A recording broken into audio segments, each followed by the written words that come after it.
বিভিন্ন জায়গায় আদিবাসীদের গায়ে প্রস্রাব করে এরা আদিবাসীদের ঘৃণা করে। বিজেপির নেতারা আদিবাসীদের গায়ে প্রস্রাব করে। এই হচ্ছে তাদের মানসিকতা।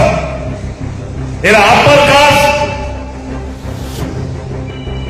তারা মূলত হচ্ছে আব্বার কাজকে তারা পূজারী, তাই তারা ওই হনুমানকে বিশ্বাসী।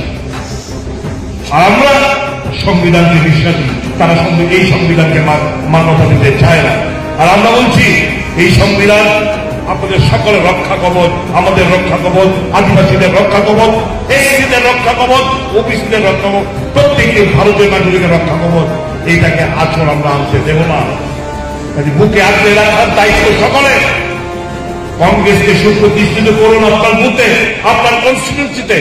এবং যে কথাটা বললেন, আগামী 9ই আগস্ট ওয়ার্ল্ড ইন্ডিজিনিয়াস ডে, আমরা আগরতলায়